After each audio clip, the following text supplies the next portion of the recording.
when it comes to the CELPIP or the IELTS, a lot of test takers usually don't realize how crucial those tests are and how significant they can be down the road.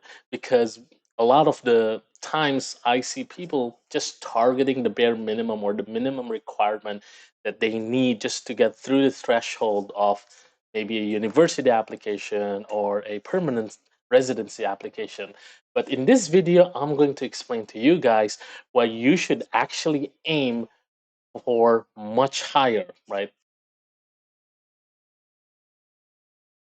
The first reason why you should really push your effort and try to get the maximum score that you can possibly get out of these two tests is that these two are quite impactful in your career, right? Whether you are taking CELPIP, IELTS general training, or IELTS academics even, all of these tests are English proficiency tests, mind you, right? So what they are evidence of how capable you are in using the English language, which, by the way, the majority of the world uses, and in whatever field you participate in or really actively engage in, right? Whatever your career is, you are going to need that language.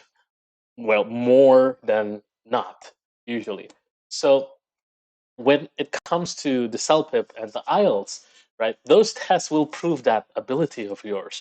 That's why in the test itself, you are tested on your listening, your speaking, your reading, your writing, and the rubric, the standard, the type of questions that you get are all those that actually give you a reflection or more like a picture, a general picture of how you will, of what you will endure when you actually go to your next destination. If you take the IELTS academics, for example, that level of English is the level of English that will be used in university when you take your lessons, when you take your lectures, when you do your assignments, presentations, when you converse with your professors, etc. When you take the IELTS general training or the CELPIP exam, that's the level of English you need at a bare minimum in order to be able to culturally fit in the country that you're applying to. So for CELPIP, you're applying to Canada. That is the bare minimum level of English that you will need in order to be able to fit, like smoothly into the culture, the workplace, etc. So it is very crucial to prove that you can actually do all of those things. Now, if you aim for the bare minimum, let's say for CELPIP, you only aim for a 7 or even a 6, right? Like that kind of shows that your English level is kind of like close to average or even below average. So a lot of the times you might kind of say, all right, I can still understand a little bit when it comes to reading, listening, speaking, writing, right? But when you actually go to the place, when you actually go to Canada, you might find it a lot more challenging. And the workplace itself, or when you start being very active in organization, in the workplace, right? It turns out that the level of English that you have is actually not sufficient enough just yet. And you are basically going to lose a lot of motivation very quickly when that happens, right? And when it comes to IELTS academics, right? I've seen that a lot of universities, well, not the top ones, of course, but a lot of university usually just require you to get a 6.5, right? Because that's the usually the bare minimum to kind of show that your English is capable enough to endure university in a country where English is the first language, right? But what that indicates as well is that you might still struggle every now and then when you're doing your presentation, when you're doing your assignment. You're going to have a lot of revision because your writing isn't as good as it should be, right?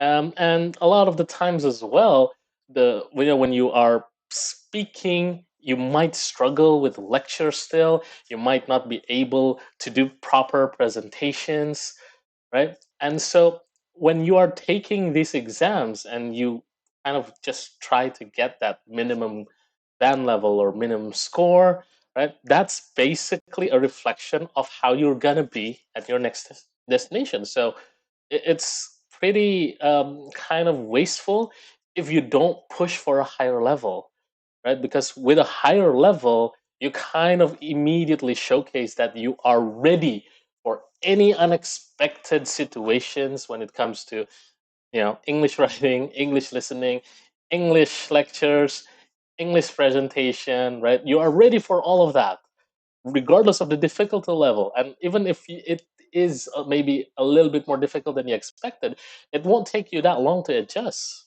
right? So, first reason for why you should really push for a higher score always when it comes to taking the CELPIP or the IELTS test is exactly that, because it will be a reflection of how capable you are when you go to your destination.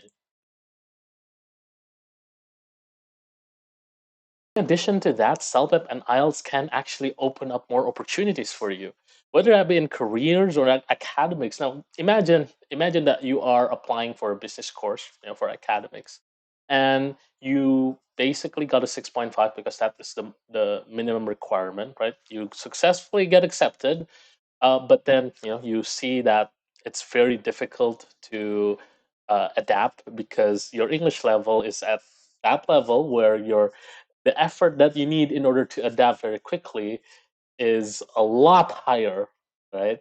And so in that case as well, it will become difficult for you when an opportunity passes by. You cannot underestimate the kind of opportunity that you might actually see once you get to your destination, right? Even if you are going to Canada for a permanent residency, you might see different job opportunities, different kinds of projects, right? And a lot of times, if they see that your English is just not that good, or it's not above the average level, you can easily be overlooked.